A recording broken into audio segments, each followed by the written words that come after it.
Hi, this is Brent the Climate Guru, and in commemoration of Black History Month, let's have a discussion of environmental justice and environmental racism, how decisions to build factories, plants, drilling of oil wells, and other industrial activities affects people of color, and has done so for many years. A professor of urban planning and environmental policy, Robert Bullard from the University of Texas, said that in some ways it makes a kind of grim sense that the people most harmed by environmental hazards are the same people who are harmed by society as a whole.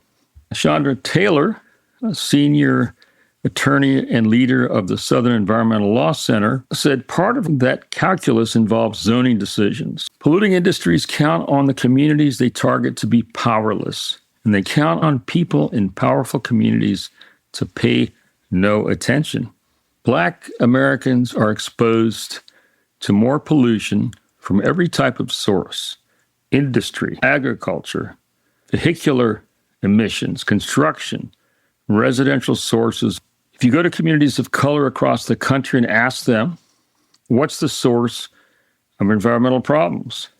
They can point you to every one of them. The highways are built through their community, destroying traditional African-American communities. Chemical plants built nearby. Oil and gas refineries. The legacy of pollution left over from decades. It's in their houses, in the air, in the water, and in the playgrounds.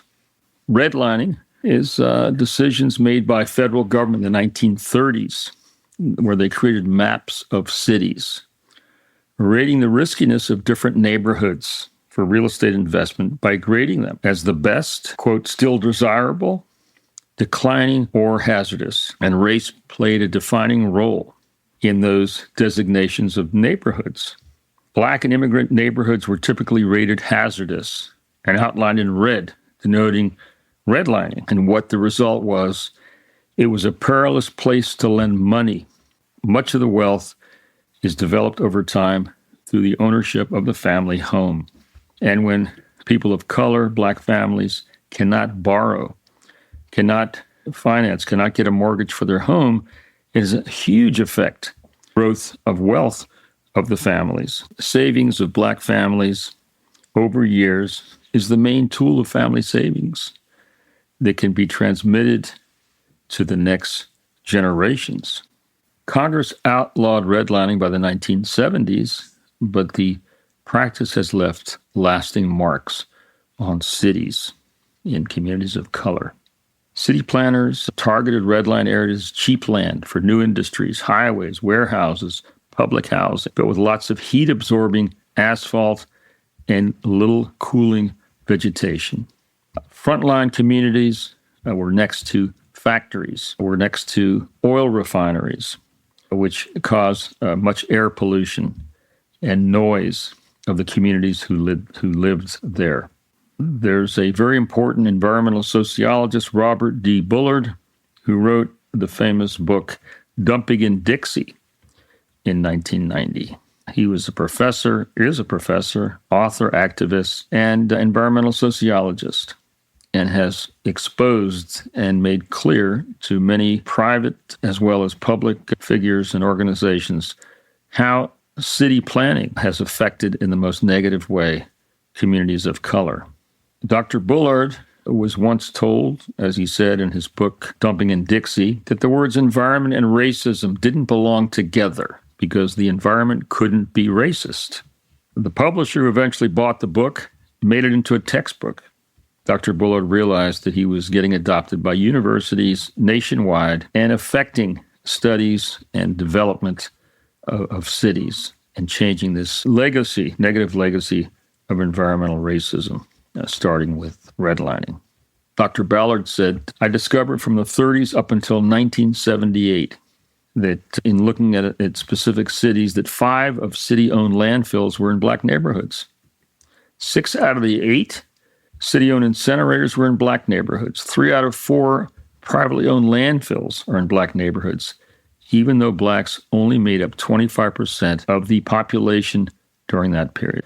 In 2021, Dr. Bullard became a White House advisor in the Biden administration, and he had a grant from Houston Endowment and the Bezos Earth Fund and Texas Southern University, and opened the Bullard Center for Environmental and Climate Justice.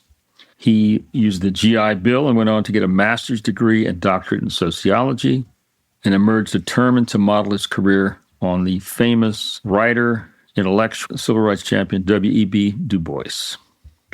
Dr. Bullard said, Dr. Du Bois didn't do white man sociology. He did what I call kick-ass sociology. You can be a scholar and an activist, and you can do something to make change. Of course, W.E.B. Du Bois wrote his masterful study on Reconstruction. W.E. Du Bois is famous for many works, and his studies in sociology in Philadelphia and other places early in the century, and most particularly his analysis and history of Reconstruction, post-Civil War Reconstruction in America, which until then, many historians blame the failure of Reconstruction, which was the bureau to help former slave families get ahead, the Freedmen's Bureau, which ended in 1877 as Northern troops withdrew from the South and allowed the former Confederate leaders, racists, regain control of their local legislatures, counties, and cities, and begin the period of Jim Crow and terrible racial separation akin to slavery. So Dr. Bullard explains how W.E. Du Bois, in his writings, really reinterpreted Reconstruction and explained that it was not the fault, as was stated earlier, of blacks in destroying the Freedmen's Bureau. It was the cause of the reemergence of racism in the South and in the North. So part of the environmental policies of the Biden administration was an environmental justice effort and funding for that. It's questionable whether that will continue under the Trump administration. One of the things we'd like to look at is the city of Miami and how zoning decisions affected a very vibrant African-American community that thrived in downtown Miami in the 1930s, 40s, 50s, and 60s until decisions were made principally by the federal government, endorsed by local government, to build through this vibrant, intact black community a interstate highway, I-95, which destroyed most of the buildings who had to be knocked down and destroyed this community. The area of Miami that we're talking about is in downtown Miami. It's called Overtown. I grew up in Miami. I'm quite familiar with that area. In fact, my late father, David Probinski, was the manager and owner of one of the largest African-American black hotels in Overtown during this period. As a child of 12, 13 years old, in 1963, 64, I had the opportunity to go to the Sir John Hotel in Overtown and see some of the most famous black entertainers of the time. Henry Flagler built the railroads down the coast of Florida and all the way to Key West, had many black laborers. And so there was an area of downtown Miami that was designated for it was a matter of hundreds of people, of men and their families who worked on the railroad and needed a place to live and to settle. So this area in downtown Miami called Overtown was built and developed into one of the best black communities in the South. It was considered a little Broadway because of so many theaters, clubs, social organizations that were there. Overtown had many churches, community centers. It thrived. There were 50,000 residents there in the 1960s. It had many black-owned businesses, from nightclubs, black lawyers, doctors. In Miami, in the 1940s, 50s, and early 60s, until the Civil Rights Act was passed in 1964, black entertainers who came down to play on Miami Beach, which was white, play in the big hotels and clubs on Miami Beach, especially in the 50s and early 60s, Count Basie, Ella Fitzgerald, Cab Calloway, Josephine Baker, Nat King Cole. They played in the Fontainebleau hotels, the Eden Rock hotels. But where did they stay at night? Miami Beach was segregated. It was white. So they came to Overtown and stayed in the prominent, really luxury Black hotels in Overtown, including the Mary Elizabeth Hotel and the Sir John Hotel that was owned by my father, David Probinski. Besides the entertainers who played on Miami Beach and stayed in these hotels in Overtown, a lot of folks who visited the hotels were prominent Blacks, nationally, internationally. W.E.B. Du Bois, Zora Neale Hurston, famous African-American writer, Joe Louis and Jackie Robinson, famous athletes.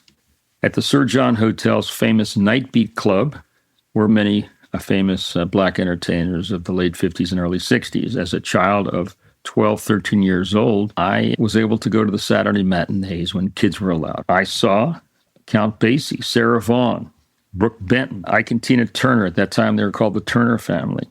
Sam and Dave, Flip Wilson, Nina Simone. Also who played there was B.B. King.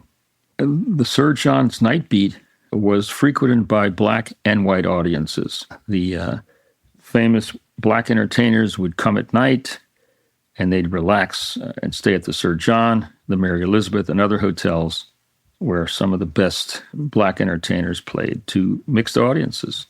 In the 1960s, the federal government, with the consent of the county and city of Miami, decided to place I-95 interstate highway through the heart of Overtown, through the heart of this vibrant Black community in downtown Miami. It caused the destruction of many homes and businesses. The population was decimated, went from 50,000 to just 10,000. It became economically destitute and was later considered a ghetto. So this area, formerly known as Little Broadway, hundreds of Black-owned communities, dentists, law offices, restaurants, laundries, beauty salons, drugstores. There were wide and brick stucco homes with 2 stories, large front porches. These belonged to Black Miami's professional class. As the interstate highway destroyed and displaced this thriving Black community, it really fell into a ghetto with few people there, high crime in the late 60s, early 70s.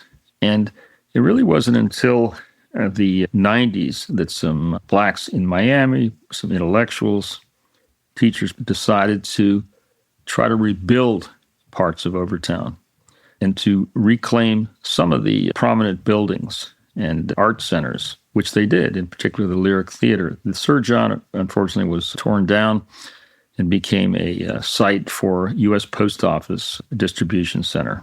In particular, Dorothy Fields, who came from a very prominent Black family in Miami, had the idea in the 1980s and to recover, to reclaim the history of Black Miami, of Overtown. She started the Black History Museum and revitalized the Lyric Theater, one of the prominent places in Overtown. Dr. Fields received documents and photographs from my family. It's now called the David Probinski Memorial Collection in the Black Archives. There's now a folk life village that's been rebuilt in Overtown, and there's tours that are available for folks to come in and see exactly what the prominence and how Overtown sparkled in its early years, and to recover a lot of that history and to celebrate it. The vibrant Black community in Miami was devastated by environmental injustice, particularly the planning decisions of putting the interstate through it, which destroyed what you really called Broadway of the South. But there are folks who are working to revitalize it and remember it.